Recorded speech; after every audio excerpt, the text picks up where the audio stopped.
In the next 25 minutes, what I would like to do is to focus on what the research reveals about this challenge of sustaining success. And first of all, I'd like to look at what the research says about the criteria that we need to apply to the decisions that we make, not just about our careers, but also about our lives. And then the flow on from that is about managing the vulnerabilities of transitions. And the reality is that transitions are certainly occurring a lot more frequently than they have in the past. And I want to give you some data that's just been made available to persuade you of that. So my basic premise is that there have been major advances in the area of positive psychology and related areas. And those advances give us some very powerful insights then in terms of what is available to us in order to make those better decisions. So those decisions are in part about our destinations. You know, what's the ultimate objective that we would like to achieve? What would we like people to say about us at the end of our lives? And then secondly, there's a lot of insight that's available about not just arriving, but also the means of travelling, which for many people, of course, is equally, if not more so, important. But first of all, let me give you an overview of my presentation. I'd like to begin, if I may, with some caveats about this idea of careers, because I think that that concept needs to be certainly updated, if not, in fact, deleted in some ways. And then I'd like to move on to that data about the frequency of transitions and indeed transformations. In turn, that will lead us then into some insights into the nature and the demands of not just transformations, which are more incremental, transitions, but transformations which actually make a fundamental and irreversible difference to our lives. And then finally, I want to deal with the practical and important questions about so what? What are some of the insights that might help us in order to actually meet the challenges of sustaining success? So let's move on then to some of those caveats about careers. We should not assume that for lots of people, careers are all that important. You know, for some people, and in fact quite a number, work is essentially instrumental. They go to work to earn money, to actually do the things that are meaningful for them. And so we need to be very careful that we don't impose the concept of careers on everybody. I think the second realisation, which we would really need no persuasion of, is that in fact the changes that have hit our society, our economy, our organisations and our leaders also is affecting the very nature of work and this concept of careers. And I want to touch on just two. The technological one is an interesting one because whilst it's destroying lots of jobs in our society, only our imagination and our skill would limit the potential of technology to create new work and new opportunities for us. We're very aware of the economic forces that are changing the structure and dynamics of industries, but the other very interesting area that we need to think about, because it's very subtle, is this area of cultural change. And for example, there's a fundamental shift in terms of people's attitudes to hierarchy in organisations. And the boundaries between work and living are far more diffuse. And the very nature of work and power are changing fundamentally as well. And the outcome of all of that is that this issue about careers in here now has to change. For lots of people, it was sequential, it was hierarchical. And now it could be a series of unrelated roles with shorter life cycles. And certainly, for many, it's less hierarchical in terms of the concepts in which we think about that. Let me introduce the data about the nature of change in work and in jobs and in careers. And this data comes from the Deputy Governor of the Reserve Bank, so it must be right. And if we look at this issue, first of all, of the year to February this year, from 2011 to 2012, there are actually 2.3 million people who took on new jobs out there. Now, the gross level of employment only increased by 23,000, so it's a very stable number. In that sense, about 11 million people in Australia are indeed employed. And it's interesting that of that 2.3 million in here, 1.2 million were people who were already employed that moved from one job to another job.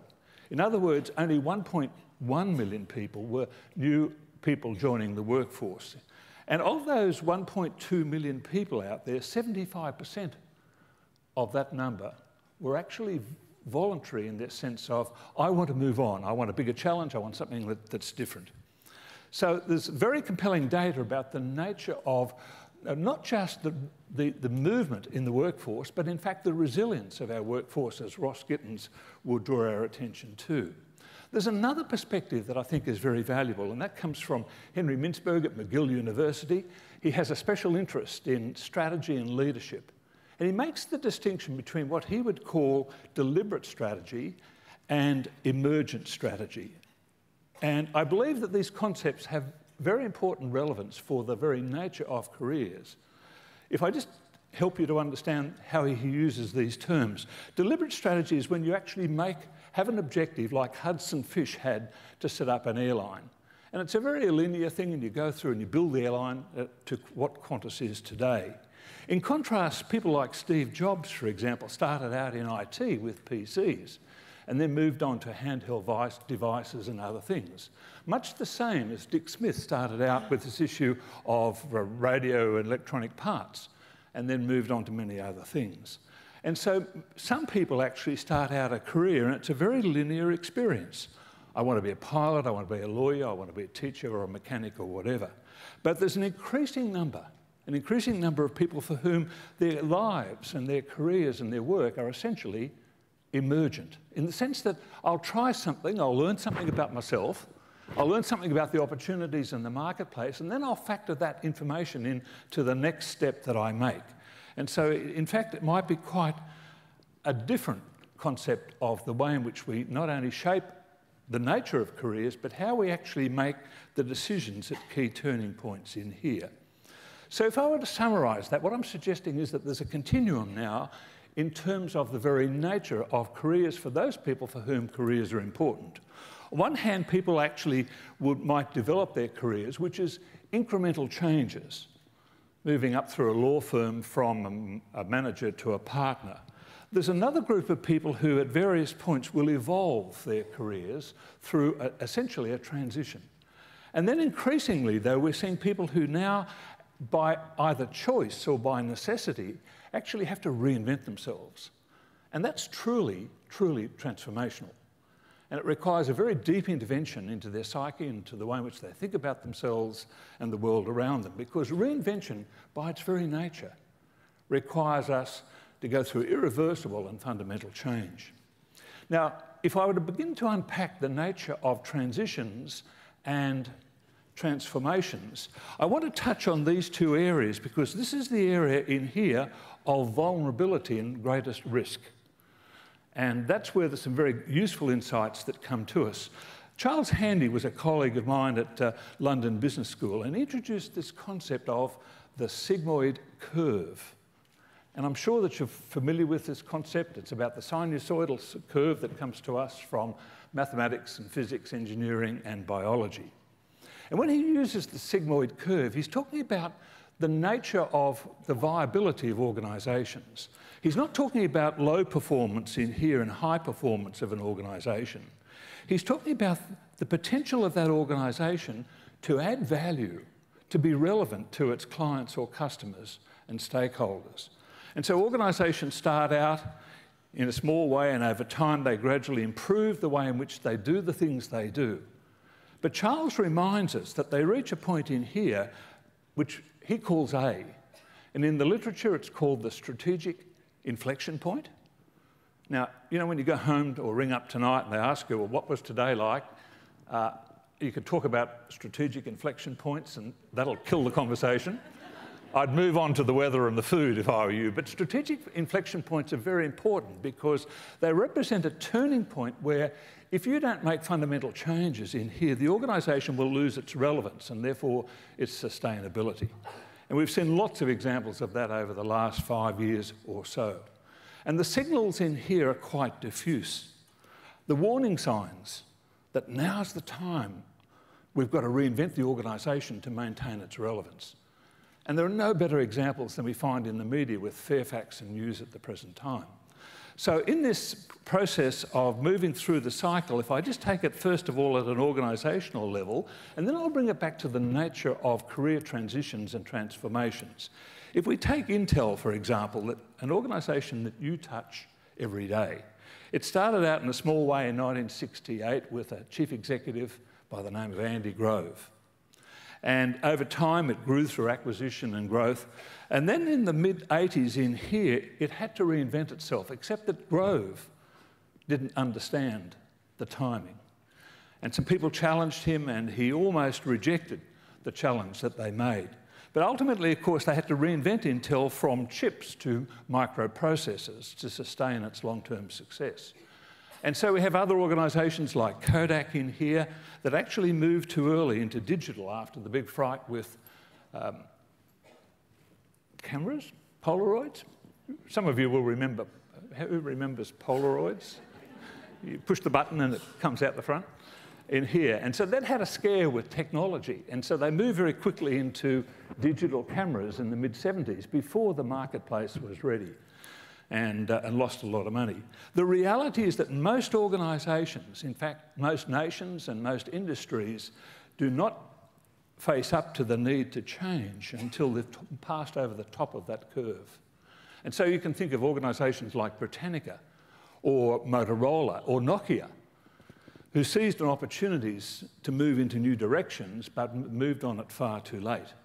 Now, if we now take that across from organisations to careers, the reality is that all of us will go through a phase in our work and in our career when the changes in here are essentially incremental. They are essentially adjustments or transitions in that sense. But many of us, because of either choice or by necessity, actually have to reach this point where we start to reinvent ourselves. And therein lies a great challenge that I'd like to begin to explore. So essentially, in this phase of moving from the point, if we label this point A and this point B down here and C in here, as you move up the curve, most of the changes to our careers and to the work that we do is incremental. But then you face this point of reinvention, which is indeed far more challenging. So let me, if I may, draw out some implications about that for sustaining our success. The reality of those strategic inflection points is that for many of us, it is done to us. Industry changes, downsizing, outplacement, and something happens and we get caught on the back foot. Some event triggers the need to change. And if I were to give you an example, how many New Zealanders by origin are in our audience? A few? Fletcher Challenge will be a name that's familiar to you. And Hugh Fletcher was the third generation managing director of that company. And they had a little hutch. Could you explain a batch? It's like a holiday. It sounds like first syllable, weekender? Yeah, right. And it was down on the Coromandel, as I recall. And tragically, his younger brother was caught an intruder in the house. You might recall the event, and he was stabbed and subsequently died about 12 hours later because the family underestimated the nature of that wound. And that particular traumatic event precipitated the need for Hugh to actually reinvent himself. And he left that business and went on to do other things, including care for the family of his brother. And so sometimes in our lives, there are things that happen to us over which we have no control. And so our resilience at that point becomes crucial, and our ability to redefine success becomes vital. Others, in fact, will actually do this perhaps in a more proactive way. And I think of Helen Lynch, who was most recently one of the senior directors at Westpac and the most senior leader and manager with Bob Joss in that organisation. And Helen reached a point where she felt that she could add no further value to Westpac. Now, some of us didn't believe it, but she did. And she moved on to take on new roles. But she had a period of 6 months, which I'll talk a little bit more about in just a few minutes' time. So this issue about reinventing ourselves, at times we're responsible for picking up the signals that now's the time. Things are happening in our industry, things are happening in my life and the way in which I think about my values and priorities, which requires me to take the initiative. There are other times when these things will be done to us. The second aspect is about how often the wisdom and the experience of the past is not enough for the future. Some of you will remember a book called What Got You Here Won't Get You There by Marshall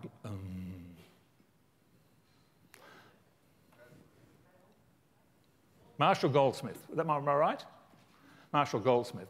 Will what got you here get you there? In other words, when we reach that strategic inflection point on the sigmoid curve, if we just go back into this zone in here, the very things, the skills, perhaps the priorities in our lives, won't be enough to actually sustain our success, and that actually is the reason why that reinvention becomes so important. If I were to give you a specific example, because these examples help us store it in our memory. Some of you might remember Newtonian physics from high school. How many of you were there for that day on Newtonian physics? I can only presume the rest of you were down the bike shed. Yeah, and so for nearly 200 years, the dominant thinking in physics was Newtonian's ideas about every action there's an equal and opposite reaction. And then in the beginning of the 20th century, people like Bohr and Tell discovered nuclear phenomena. And they tried to understand atoms and protons and neutrons and electrons with Newtonian physics. And of course, the outcome was it didn't work. And so the reality is that sometimes in our lives, when we reach that strategic inflection point, the very wisdom and experience that has brought us thus far may be useless, indeed sometimes toxic, in terms of this next stage of our life and our career. The third reality, of course, is that for some people, there's a realization that I need to redefine the very nature of what success is for me. And so for some people, they move from success to significance. You often see this in, for example, bankers and lawyers who in the first half of their lives will chase the issue of status and role and finance and other factors. And then, of course, that's never as satisfying as it's made out to be if you look at the available evidence on the impact of money on well-being, for example. And then there's this quest for maybe in the next stage of my life, I have to rethink the very nature of what is success for me. So if there was a fourth implication in here, it's that issue about the importance of self-efficacy and the importance of resilience. In those transformations and transitions, there are often periods of doubt, periods of confusion, periods when there's a lot of uncertainty. And the great risk is that we want to go back to the past because that's secure, it's something that we know. And of course, the reality is that for lots of us in our lives and in our careers, that's not going to work. And so in order to cope with ambiguity and uncertainty, these concepts of self-efficacy and resilience become central to that. And if there was one book that actually stands out, it would be that book Mojo by Marshall Goldsmith, where he actually explores this concept of self-efficacy. I only wish he had the academic honesty to admit that it came from another person, but he did entitle it Mojo. It actually was a concept developed by Albert Bandura some 10 or 20 years before, but it's nevertheless a very powerful idea.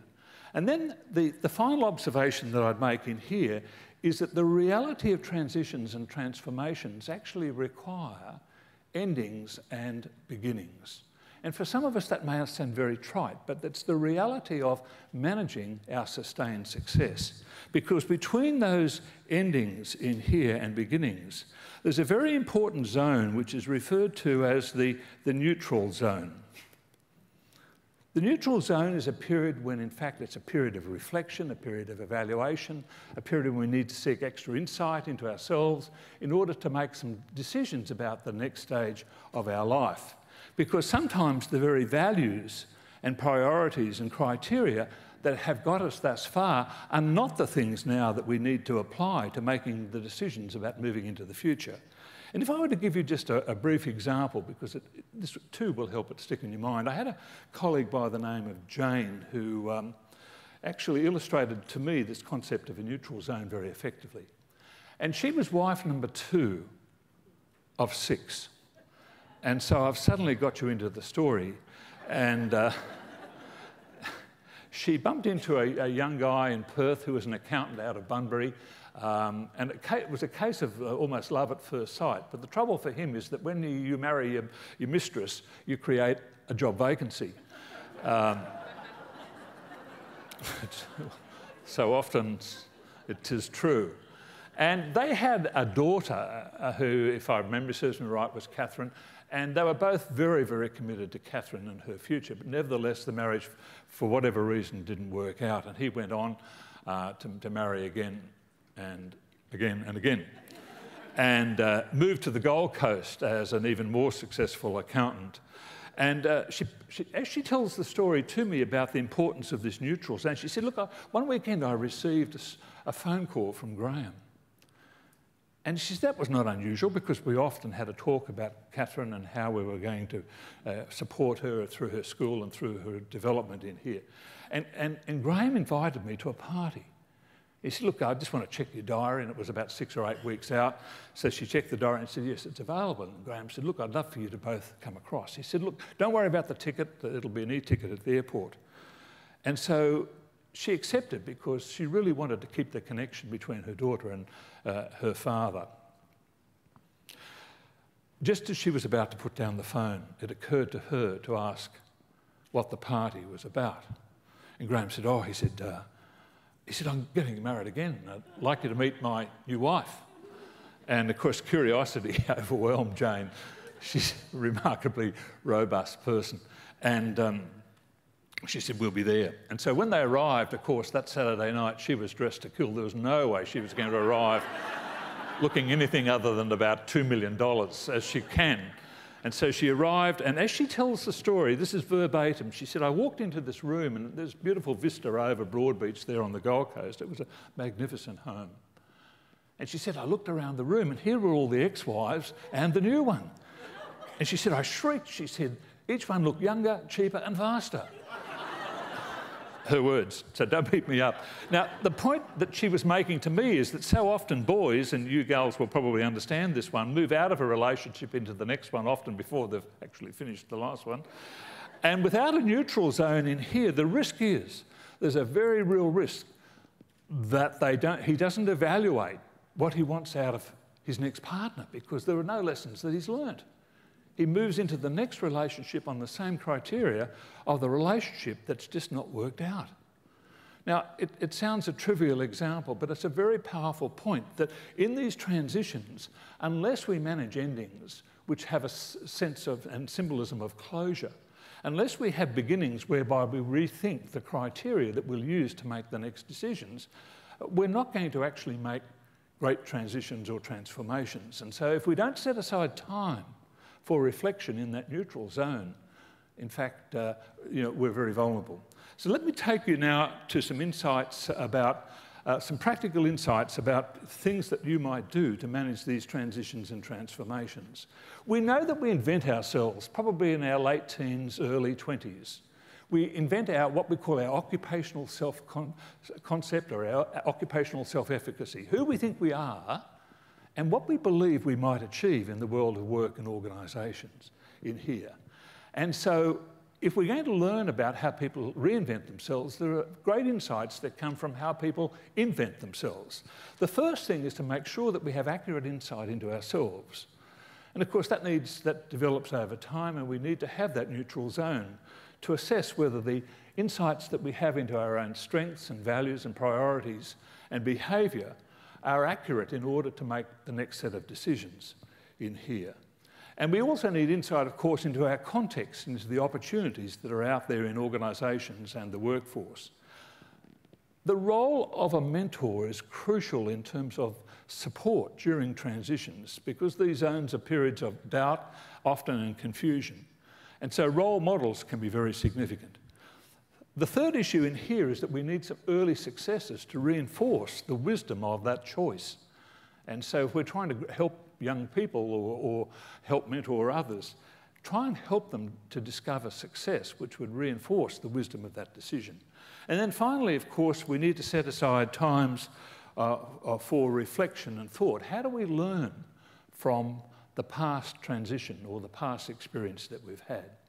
This brings me to my final point, and when I say finally, it doesn't mean immediately, but it does mean there's now some hope. There are some insights that this is where I think positive psychology and some of the related areas actually has a great contribution to make. When we look at how people traditionally make decisions about their careers, sometimes it's the expectations of parents or significant others. By God, it'd be good to have a doctor in the family, you know? And parents very subtly influence young people in those things. There's no doubt that the peer group has a role to play. My mates are joining the army. It could also be that a very significant role model in the life of that person actually inspires them to pursue things like teaching would be a great illustration. And then finally, of course, the attraction of rewards and status pull people into law and medicine, unfortunately, without people thinking through actually the demands or the price of some of those sorts of careers in here. So I'd like to suggest that if we're actually going to make progress in this area, we need to rethink some of the ways in which we set criteria to make decisions. And so I draw your attention to how organisations actually manage transformations. And the key thought that I want to leave with you is this idea of thinking backwards. This is us now in our career. One of the ways in which we can think creatively to cope with these discontinuities is to think perhaps 10 or 15 years ahead up in here. And in order to actually determine what we might want to be doing on that time horizon, what becomes very important is to actually have insight into our values and our strengths. And the literature on strengths is a very powerful literature. The instruments, of course, we know to be fairly robust in terms of their validity and reliability. And so with insights from our values and our strengths, we've then got to think through what might be, for example, and I use a hypothetical, what might be the portfolio that people want in the last quartile of their career.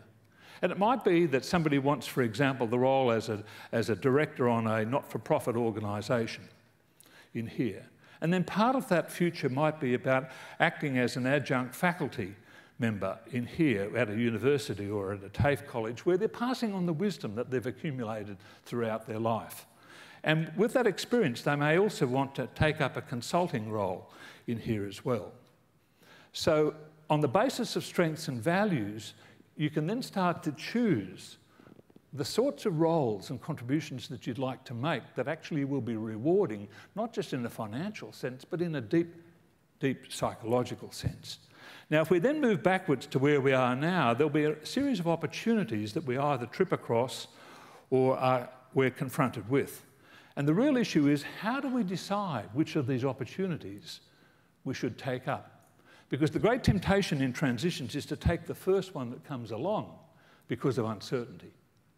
And so if you know that you actually want to aspire to be a director on a not-for-profit organisation, it might be that a program at the Australian Institute of Company Directors is something that you pursue because it's preparing you to enter that arena perhaps 10 years or so into the future. And so the point I'd make here is that the key to managing particularly transformations is this issue of thinking backwards. You move ahead, try and visualise what's possible, what matches the strengths and values that are significant to you from the insights that you've sought about yourself and the world around you, and then come back to evaluate each of the opportunities that are presented. So, I've talked about sustaining your success in relation to careers predominantly, but the reality is that for many, many people, the boundaries between work and our lives are becoming more diffuse. And so the very ways in which we think about careers are very powerful ways in which indeed we can also think about the lives that we lead and the relationships that we have. There are two thoughts that I'd like to leave with you as we conclude. The first one comes from Marcel Proust, and he said, look, the reality of our world is that we've discovered most of the geography. We've now got to put on a different set of glasses. We've got to use different lenses now to begin to understand the opportunities that are out there and to discover new landscapes with new eyes. And so I hope that I've given you some new eyes to think with respect to your career and your life. The second point comes from Henry Ford, who I have mixed reviews about. Henry, you might recall, was the father of mass production, which wasn't a great outcome eventually when we looked at the second order effects. But he had a wonderful quote. The reality is that in our lives, we're so often playing a mind game. And so we have the talent to be successful, but do we actually have the strength, the mental capacity to be able to do that? And he used that little quote that I'm sure you're very familiar with: whether you think you can or whether you think you can't, you're probably right. And so in transitions and transformations, you are playing a mind game. And so a lot depends upon your resilience and the ability to have a strong self-efficacy so that you truly believe that you're capable of making that transformation. So in that challenge, may the force be with you. Thank you very much.